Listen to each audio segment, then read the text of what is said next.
I'm a grief counselor dropout. Like, that's me. I couldn't finish the session. He has a cousin who's brutally honest and was like, I'm glad you was over that shit. That ain't even seem authentic. It was like, damn.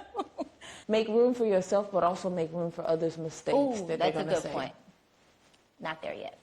I'm so excited to be sitting here with you. My hands are sweating. That's all right. And if you don't know, my name is Gabby. This is I'm going to call her my sister. This is Tbaby. Hey.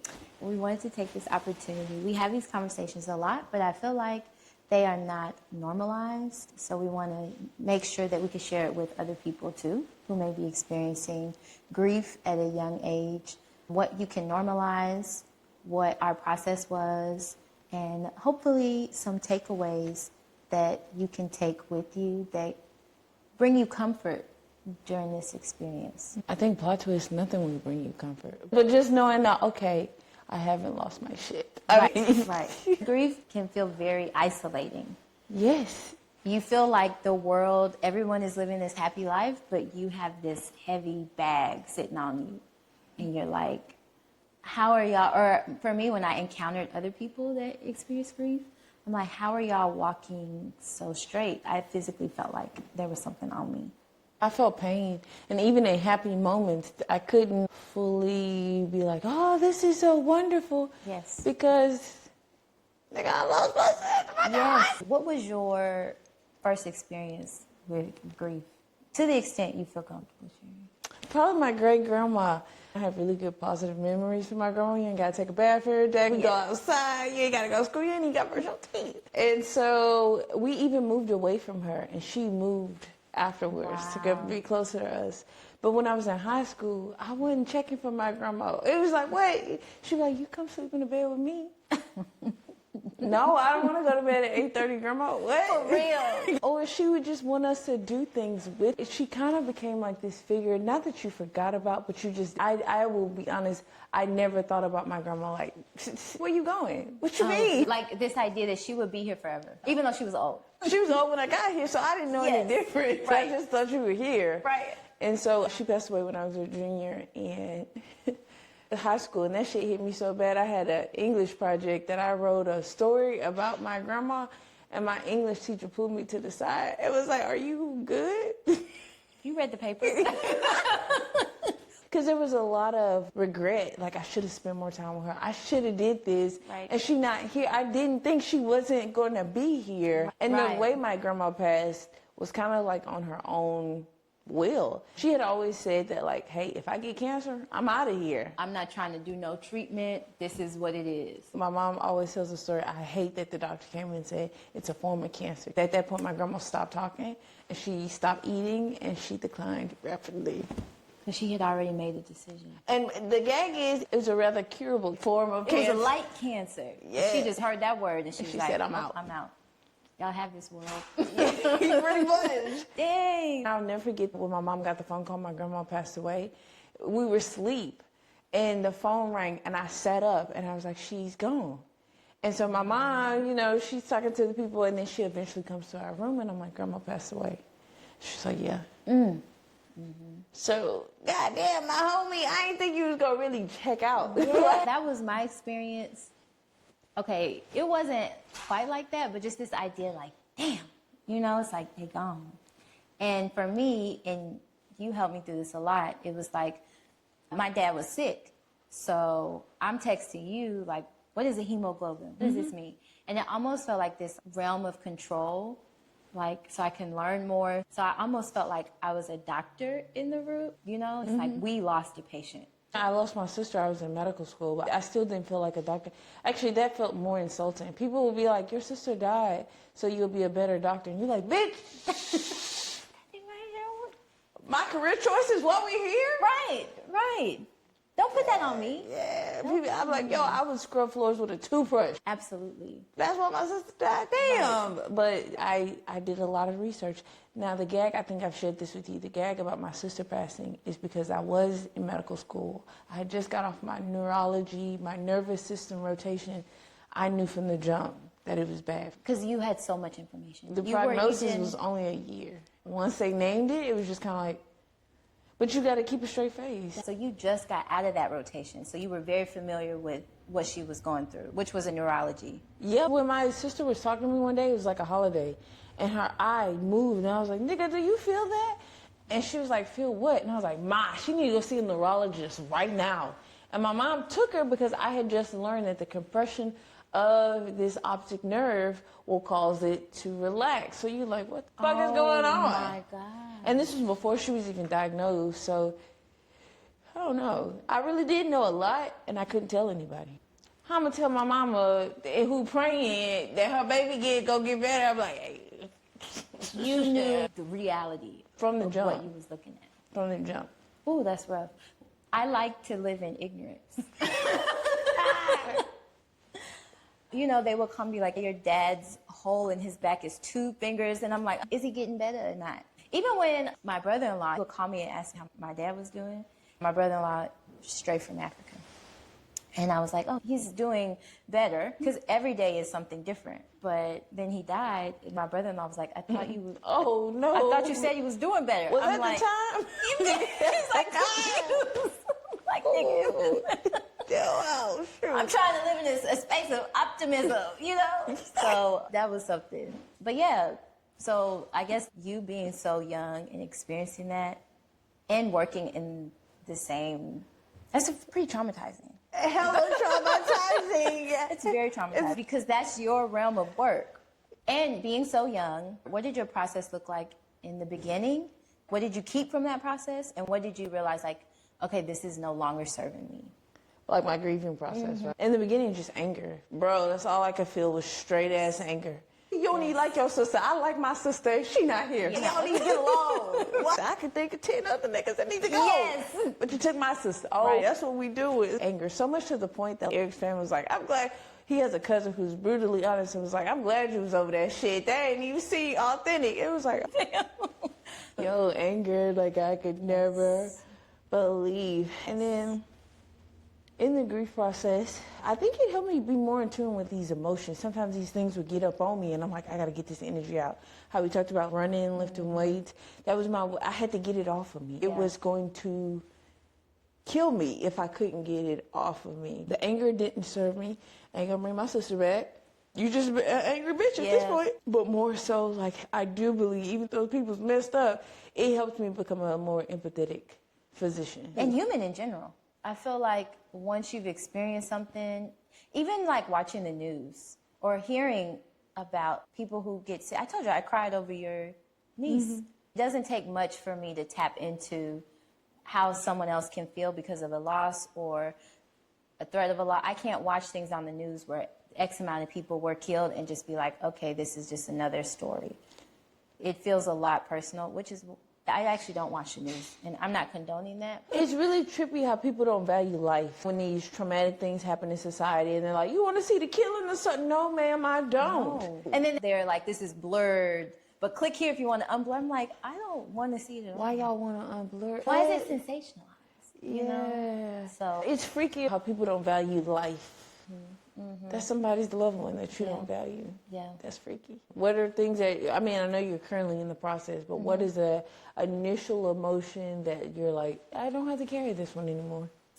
Anger was, I think anger is the fastest, the shiniest, and the easiest to pick up. For sure. That was the quickest tool. And for me, once he passed, because my dad was experiencing homelessness before, and he wasn't the ideal human to be around because he was battling a mental illness that wasn't physical. So people didn't necessarily feel bad for him. And growing up in the South, a lot of it was like, why are you acting like this? Everything was disrespectful. Very sensitive to disrespect. And because it's still young, I still stand on that. That's fair. But I had to let that go because, like you said, it's not going to change. And experiencing loss helped me reconcile this idea of impermanence. So the person I'm mad at, I could lose them tomorrow too. And it takes a lot of energy to be angry. And energy is not something that I have a lot of now that I'm going through this grieving process. So I'm trying to use the anger to show me what the real emotion is as a signal. You know what I mean? One of the things that it gave me that I want to no longer carry is fear. Because I recognize that life is fast. My sister was 16 when she passed away. We were celebrating a birthday the year before, and then now we're like getting ready for your memorial the next year. Oh, that is trippy. But what it does is, even in my own marriage, I told you this morning I was in a bad mood, but I also had to get out of that because it was like, if something would have happened to Eric. Absolutely. When he goes to the doctor and I get this phone call that something is happening, is this anger? You gonna hold on to it? Absolutely. Is it still worth it? Absolutely. So it gives me, it's a fear, it's a respect, but it's also a fear. Like, you don't know how much time you have. Right, right. Don't fuck around, please. Yeah, yeah. And then the fear, it teaches you, like, I'm trying to live presently. And when you're experiencing a crisis, it's so easy to let everything go and just focus on. Because honestly, when my dad was in the hospital, I wanted to slap the shit out of him. Like, in my head, on my way to the hospital, but it's like he didn't take his medicine, and all of these were self-inflicted things. But then when you get there and you see your daddy laid up, it's like all of that is out the window, you know?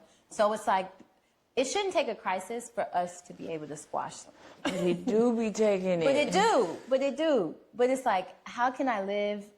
I need to learn how to let this go without being forced to let it go. Ooh, I think it's because sometimes we ain't had to pay nothing. When you have to pay, just like when you lose physical money, oh, I got that.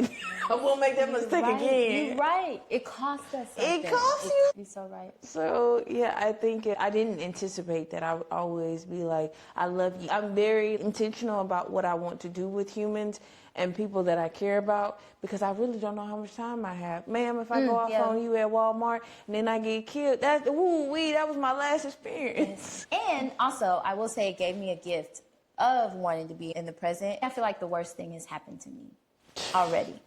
So this fear of what are people going to say, talking in front of people, or how others perceive me, this idea of a performance, I got over that. I appreciate that for what it gave me. What's interesting is it happens to everybody, but we don't talk about it. It's not normalized to talk about.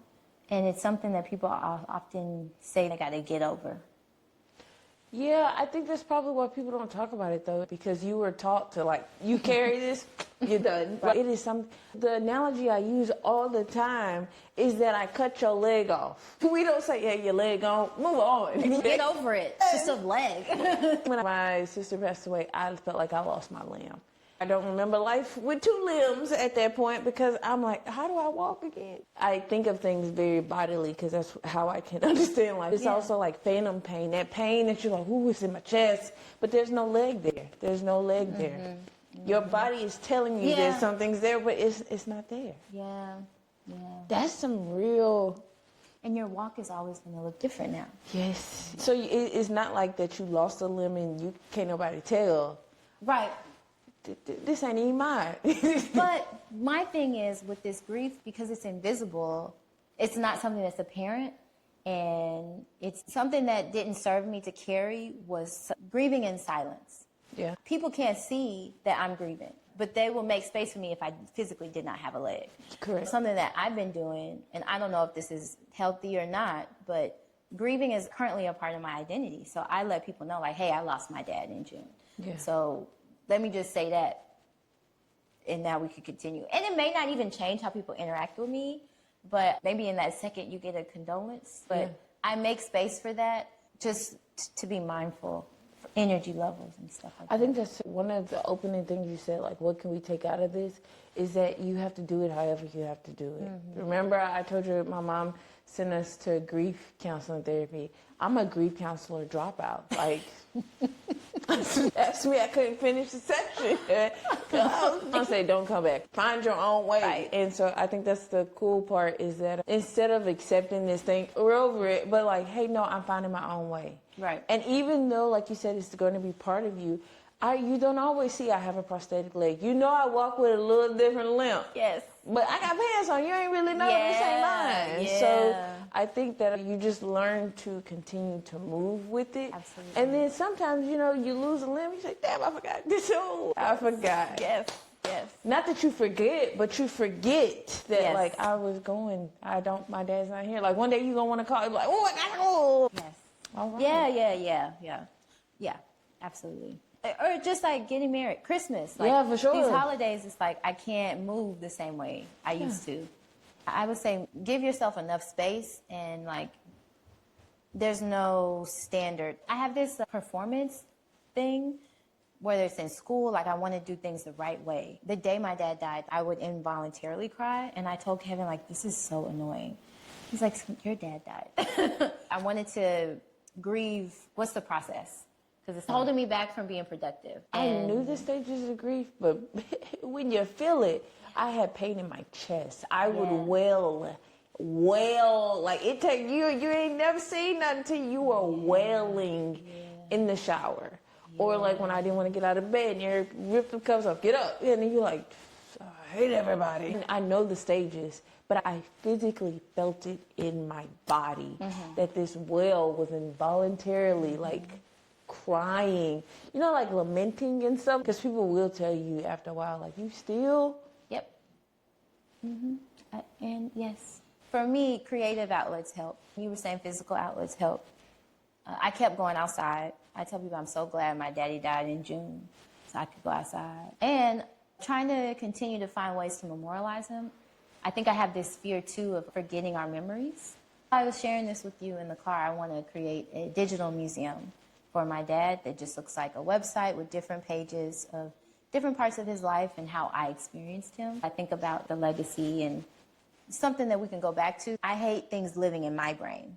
So I want it to be somewhere else so it's accessible. So that's something I'm doing. I think people should grieve however they feel necessary, but also, like, if you are not constructive, let's regroup. One of the things that I always thought about doing after my sister died was like those destruction houses. You pay money to just Yes. You have to find a way to, people like me, like you have a creative outlet. I physically have to get this off of me. It's in my back, it's in my chest. So I just wanted to get it off of me. So I think it's more so, do whatever you gotta do to get through, but we're not in the process of hurting other people. It's, in hindsight, people said some really effed up things to me, but grief is uncomfortable. So I don't hold it hard. At first, I would probably slap you. But now it's all forgiven because grief is, I don't know what to do. So this is what I'm doing. And I don't think people always intend to be harmful, but make room for yourself, but also make room for others' mistakes that they're going to say. That's a good point. Not there yet. Sorry, bad. For me, I say it's like I was in the deep end of the pool. And I had people outside of the pool around me, but at the end, this is your pool to learn how to swim in. And the longer we experience life, the longer we will also experience grief. So that's why it's important that we name that at a young age, because we are socialized as young people not to think about death. Yeah. And since I'm in the birthing business, people really can't accept death at all. But as sure as you're born, you definitely gonna die. That's a guarantee. Yeah, listen, I wish we did a better job as society, not being funny. This is why we hang on to healthcare so bad. To prevent the inevitable. People are living longer, but their quality of life is not that great, so it makes you think differently about the procedures and things that you do to your mima and your papa. Because they here, but are they here? Because when my dad was dying, you kept telling me to find ways to ask him if he wanted to continue. I wasn't big enough to ask that. Yeah, and we're making decisions on these people's bodies. Yes. I had no idea how he was feeling. I know how I was feeling. Exactly. He is no longer suffering. He's no longer suffering physically, but suffering also can be trying to control something that you don't have control over. Yeah. I mean, we could really get into this because, you know, we've talked about this before. I'm gagged out that it was like, so everybody knew your daddy had a stroke. Yeah. Everybody knew his personality changed afterwards. Yeah. But everybody knew, but then said, you doing this on purpose. What? How you do both? Right. Why would the man do the thing on purpose? People are experiencing hurt because of his choices. And people don't believe in mental health stuff. There was a part of his brain that went without oxygen for a period of time. Yes. And the brain is one of the most sensitive organs, so that spot might be dead. Yeah. That little... The bulb is out. Mm-hmm. So... but y'all say you did that on purpose. Yeah. That's crazy. So I guess something else we can take from this is like acknowledging people's mental Deficiency? It's kind of like what we talked about on our walk a few minutes ago. You can acknowledge it, but also not be crippled by it. Yes. Yes. In hindsight, of course, it's hindsight. There was a way to get through this with your dad without you doing this on purpose. You're intentionally trying to hurt me, and it's not that at all. Yep. But that's hard to deal with when that's your everyday experience with that person. I think when you're in denial, it's hard. Denial. Yeah. And you doing this on purpose is easier to deal with than you have something. Because anger is easy as a bitch to tap in. It's pretty and shiny. Grieve? What? You start my grief early. No thanks. Rather be mad at you. Exactly. I can deal with anger. Yes. But, you know, actually that wasn't the emotion you was feeling. You was feeling something else. Yeah. But anger is so, I mean, we are programmed to tap into that anger like a champ. Absolutely. So that's a whole nother thing that people struggle to. You can understand if I have diabetes, but you can't understand if I have depression. Both chemical imbalances. But that's another episode. Well, thank you for opening up and being willing to share with the people about what it really looks like to lose somebody. And you lose somebody, but you gain. I don't even like say I lost my daddy. I feel like I know where he at. So what do you say? My daddy went to be with the Lord. Yeah, and it was really trippy to me when you be like, my dad's dead. I'm like, oh, okay, it's week one. I also said that. And because of those reactions, I'm like, I can just be super Christian. Be like, my daddy went on to be with the Lord. I haven't even processed it, but that's what we are. It's like, It's yeah, week my one. daddy died. He's dead. So. Ooh, that's some stuff, because when Eric's family had lost, that was his thing. He dead. Ooh, he is. Yes. Do we have to say it Right. with the D so strong? Right, with a hard D. Yeah. We normalizing that. But they did teach me that by doing that, they are accepting Absolutely. that. He's no longer with us. He ain't at the supermarket. He's dead. That goes back to what you said earlier about we don't normalize that. We got to find a nice way to say it. But there's nothing nice about it. So let's just call it what it is. Hopefully that brings some light to you. If you found this, you're not alone. You're not in isolation. I always believe that isolating thoughts is a negative experience that we don't want to internalize. So continue to find your light and continue to dig deeper to figure out what it is that you need for yourself in this moment. Love and light, y'all.